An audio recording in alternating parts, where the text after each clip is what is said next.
मला अतिशय आनंद आहे की महाराष्ट्र शासनाने 4th विश्व मराठी संमेलन नाशिक येथे आयोजित केलं आहे। नाशिक ही एक फार थोर रत्नांची भूमी आहे।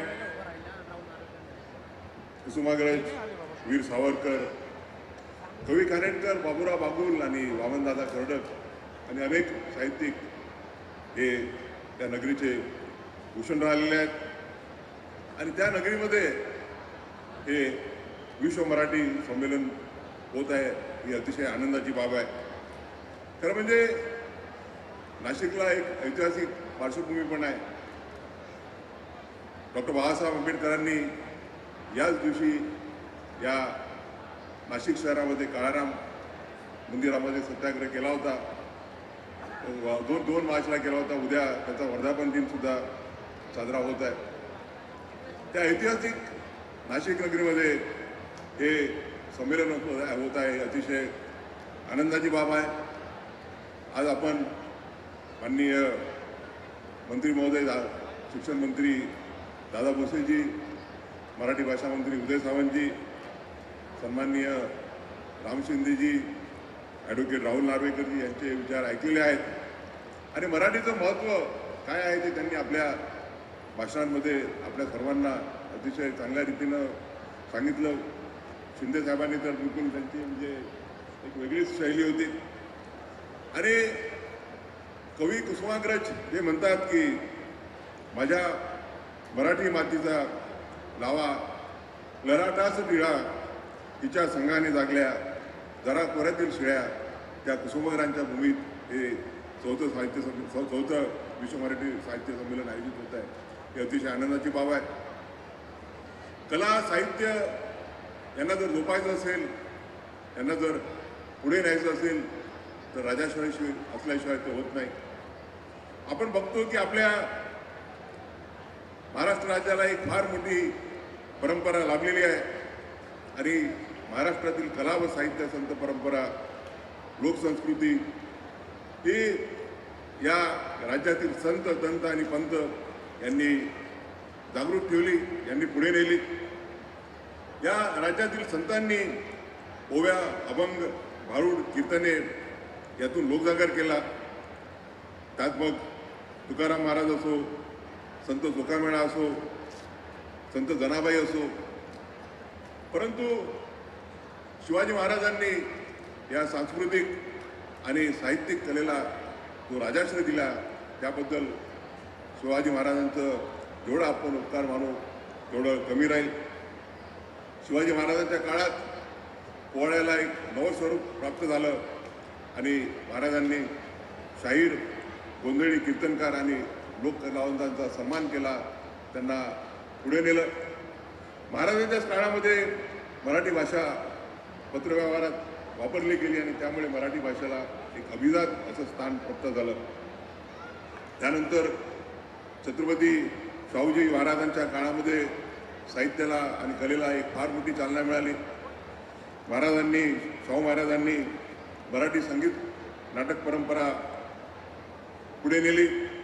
अण्णासाहेब किर्लोस्कर, राम गणेश गडकरी, बाल गांधर्व या कलाकारांना त्यांनी आश्रय दिला, त्यांना मदत केली आणि त्यांची कला पूर्ण देशामध्ये कशी प्रसिद्ध देता येईल त्याकरता कार्य केलं आणि त्यामुळे राजाश्रय असल्याशिवाय साहित्य असो, कला असो, त्याला प्रोत्साहन मिळणार नाही, ते पुढे जाणार नाही आणि याच भावनेतून महाराष्ट्र शासनाने जो हा उपक्रम सुरू केलेला आहे त्याबद्दल मी महाराष्ट्र शासनाचं, महाराष्ट्राचे मुख्यमंत्री, महाराष्ट्राचे मराठी भाषा मंत्री उदय सामंत यांचं अभिनंदन करू इच्छितो, महाराष्ट्र शासनाचं अभिनंदन करू इच्छितो की जेणेकरून मराठीचं महत्त्व आणि मराठीची जी कीर्ती आहे ती जागतिक स्तरावरती कशी पसरेल या निमित्तानं अशी संमेलनं एक महत्त्वाचा भाग निभावतात।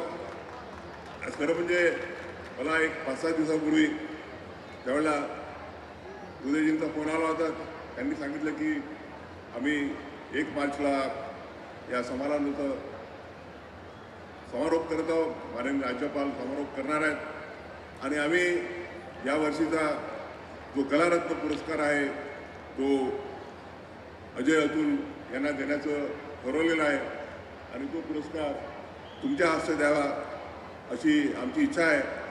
आणि त्यामुळे माझा आजचा रोड फक्त रिग्रेट होता की अजय अतुल यांना हा कलारत्न पुरस्कार बहाल करायचा, परंतु माननीय राज्यपाल महोदय आलेले नसल्यामुळे या संमेलनाचं समारोपसुद्धा करण्याची माझ्यावरती जबाबदारी आलेली आहे.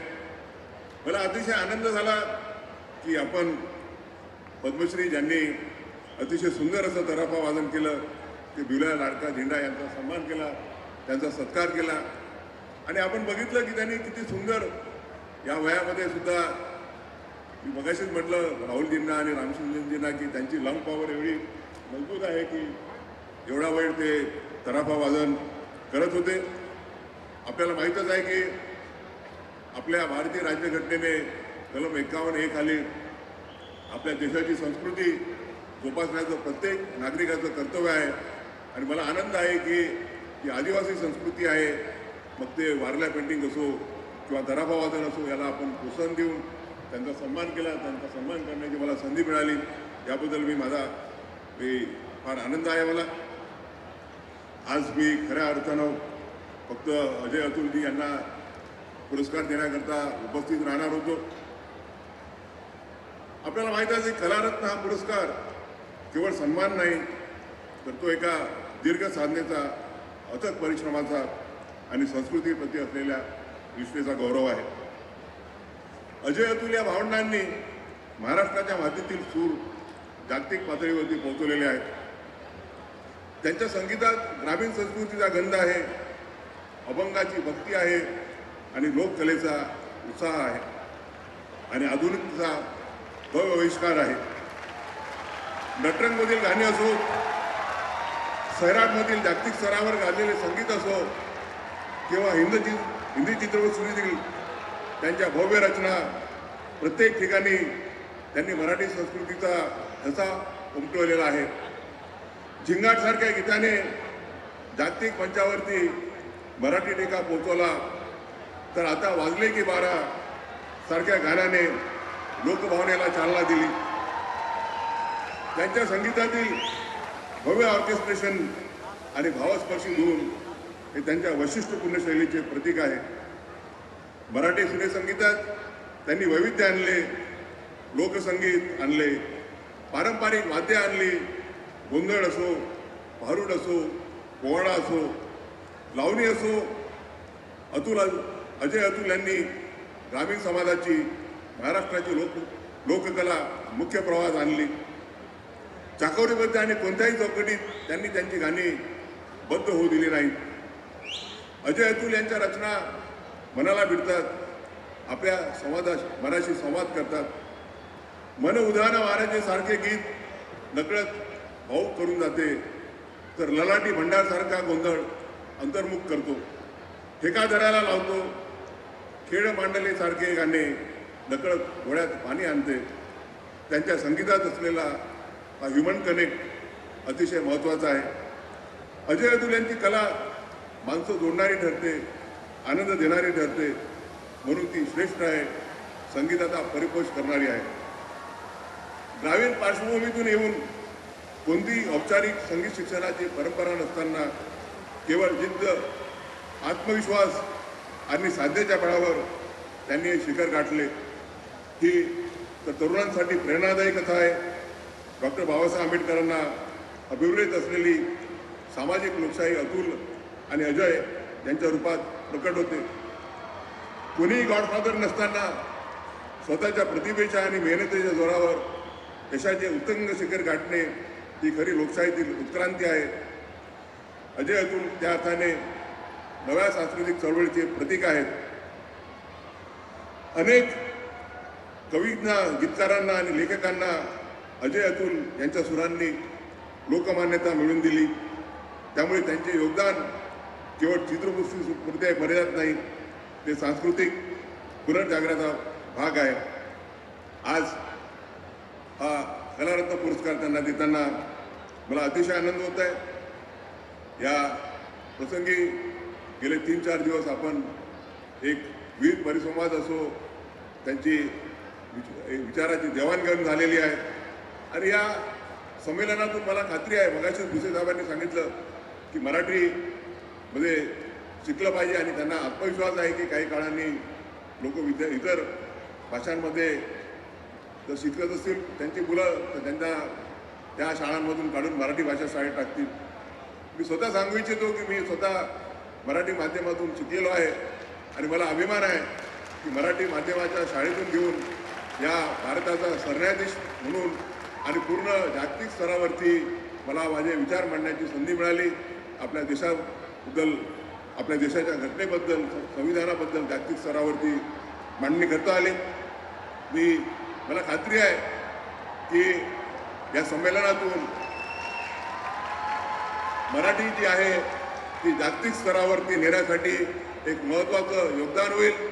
शेवटी मी या संमेलनाप्रती आणि अजय अतुल यांच्या प्रती त्यांच्याच वाट असू दे या 4 ओळीच्या प्रति माझ्या भावना व्यक्त करू इच्छितो आणि माझे भाषण संपवू इच्छितो.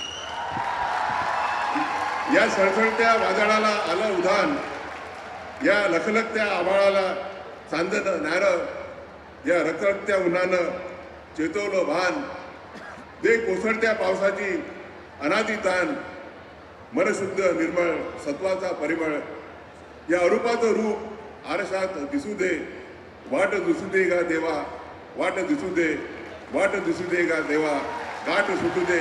धन्यवाद. जय हिंद, जय महाराष्ट्र.